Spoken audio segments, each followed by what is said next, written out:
જયનારાયણ અમ્મા રોડવેઝની ઓફિસ સામે PPCL company petrol ડીઝલના ટેન્કરમાંથી પેટ્રોલ ડીઝલ ચોરી કરતા 3 ઈસમો સાથે મુદ્દામાલ કબજે કરતી વડોદરા શહેર એસઓજી રણોલી રોડ જયનારાયણ અમ્મા રોડવેઝની ઓફિસ સામે પીપીસીએલ કંપની પેટ્રોલ ડીઝલના ટેન્કમાંથી પેટ્રોલ ડીઝલ ચોરી કરતા 3 ઈસમો સાથે કુલ કિંમત ₹32,94,527નો મુદ્દામાલ કબજે કરતી વડોદરા શહેર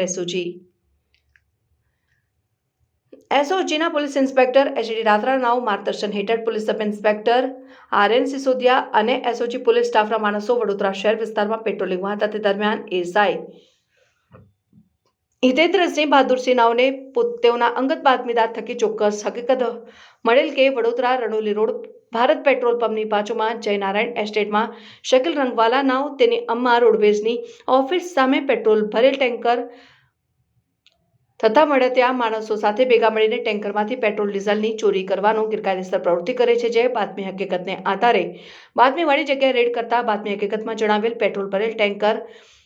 ટાંકીમાં પાઇપ નાખીને તથા પાઇપનો બીજો છેડો જમીન ઉપર મૂકેલ કારબામાં નાખીને ડીઝલ ચોરી કરતા 3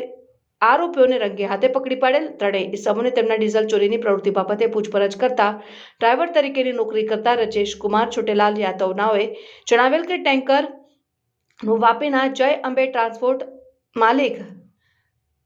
રામકિત યાદવ નાઓને હું છેલ્લા 1 મહિનાથી ડ્રાઈવર તરીકે નોકરી કરું છું. સવારના આશરે 9 વાગે ઓર્ડર મુજબ કોયલી બીપીસીએલ કંપનીમાં ટેન્કરના પહેલા 2 કમ્પાર્ટમેન્ટમાં પેટ્રોલ અને છેલ્લા કમ્પાર્ટમેન્ટમાં ડીઝલ ભરીને Gandhi and company Kalol bus station પાસે કાલોલ કોથરા રોડ કાલોલ ખાતે આવેલ ભારત પેટ્રોલિયમ ડીલર્સના પંપ ઉપર ખાલી કરવા માટે જવા નીકળેલ હતો અને દર વખતની જેમ ટ્રીપ મુજબ અમ્મા રોડવેઝના માલિક શકીલ રંગવાલા અને તેના માણસ ચિરાગને ટેલિફોનિક સંપર્ક કરીને અમ્મા રોડવેઝના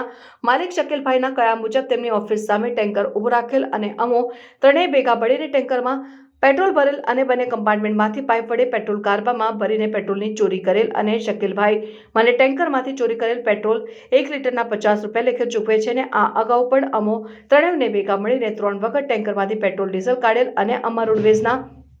માલિક શકીલભાઈ છેલ્લા 6-7 વર્ષથી પેટ્રોલ ડીઝલની ટેન્કરોમાંથી ચોરી કરીને વેચાણ કરતા હોવાની હકીકત જણાવેલ. આમ ઉપરોક્ત ઇસમોમાં પેટ્રોલની ચોરી કરતા મળી આવતા એફએસએલ અધિકારીને બોલાવીને સ્થળ વિઝિટ કરાવીને પેટ્રોલ ટેન્કરની ટાંકીમાંથી ચોરી કરેલ પેટ્રોલના કારબામાંથી જરૂરી એફએસએલ પરીક્ષણ અર્થે નમૂનાઓ લેવડાવીને પકડાયેલ 3 ઇસમો પાસેથી કોયલી બીપીસીએલ કંપનીના પેટ્રોલ ડીઝલ ભરેલ જય અંબે ટ્રાન્સપોર્ટના ટેન્કર માંથી ચોરી કરેલ 2 પેટ્રોલ ભરેલ કારબા અને અગાઉની સંગ્રહ કરી રાખેલ ડીઝલના 2 અને પેટ્રોલનો ભરેલ 1 કાર્બો પેટ્રોલ ડીઝલ ચોરી કરવા સારું ઉપયોગમાં લીધેલ સાધન સામગ્રી અને અંગ ઝડતીમાંથી મળી આવેલ રોકડા રૂપિયા તથા મોબાઈલ ફોન અને આધાર કાર્ડ તથા લાઇટ બિલની નકલ તથા બીપીસીએલ કંપનીનું ઇનવોઇસ બિલ કિંમત ₹32,94,527નો મુદ્દામાલ તપાસ અર્થે કબજે કરેલ છે. આમાં કામે પકડાયેલ 3 આરોપીઓને પોતપોતાની આર્થિક ફાયદા સારું ભેગા મળી ગેરકાયદેસર રીતે માનવ જીવન જરૂરિયાત મુજબ પેટ્રોલિયમ પેદાશ જ્વલનશીલ પેટ્રોલ ડીઝલની ચોરી કરી તેનું ગેરકાયદેસર ખરીદ વેચાણ કરવાના ઈરાદે ગુનાહિત કાવતરું રચી બીપીસીએલ કંપનીનું પેટ્રોલ ડીઝલ જય અંબે ટ્રાન્સપોર્ટ સંચાલિત ટેન્કર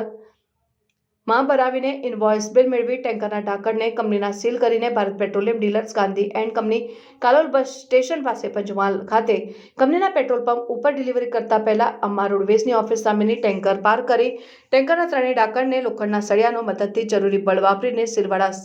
સળિયાને કંપનીનું સીલ ન તૂટે તે રીતે ખસેડી ટેન્કરના કમ્પાર્ટમેન્ટ નંબર 1નું ઢાંકણ ખોલી પ્લાસ્ટિકના પાઇપ વડે ટેન્કરમાંથી પ્લાસ્ટિકના કારબામાં આશરે 50 લીટર પેટ્રોલ કિંમત ₹3,788ની ચોરી કરતા અગાઉ ચોરી કરેલ સ્ટોર રૂમમાંથી સંગ્રહ કરી રાખેલ પેટ્રોલ 30 લીટર ડીઝલ 60 લીટર મળીને કુલ કિંમત ₹6,629 સાથે રંગે હાથે ઝડપાઈ જઈ બીપીસીએલ કંપની અને ભારત પેટ્રોલિયમ ડીલર સાથે ગુનાહિત વિશ્વાસઘાત કરી 3 આરોપીઓએ ગુનો કરવામાં એકબીજાને મદદગારી કરવા ભાગરૂપે બીપીસીએલ કંપનીના પેટ્રોલ ડીઝલ ભરેલ ટેન્કરની ટાંકીમાંથી માનવ જીવન જરૂરિયાત પેટ્રોલિયમ પેદાશ પેટ્રોલ ડીઝલની ચોરી કરી ગુનો કર્યા બાબતે જવાહરનગર પોલીસ સ્ટેશનમાં ભારતીય ન્યાય સંહિતા 2023 તથા આવશ્યક ચીજવસ્તુ ધારાની કલમો હેઠળ ગુનો રજીસ્ટર કરાવી કાયદેસરની કાર્યવાહી હાથ ધરવામાં આવેલ છે. પકડાયેલ આરોપીમાં શકીલ સમૂહ રંગવાલા, ચિરાગ રામજનક વર્મા, રાજેશ કુમાર છોટેલાલ યાદવ ને ઝડપી પાડેલને આગળની કાયદેસરની કાર્યવાહી હાથ ધરેલ છે. રિપોર્ટર નઝીર શેખ સાથે આરિફ સૈયદ. સમાચારોની અવનવી અપડેટ્સ માટે જોતા રહો સેક્યુલર ગુજરાત ન્યૂઝ. સાથે સેક્યુલર ગુજરાત ન્યૂઝ ચેનલને લાઇક, શેર અને સબસ્ક્રાઇબ કરો અને બેલ આઇકોન દબાવીને સમાચારોની ઝડપી માહિતી મેળવો.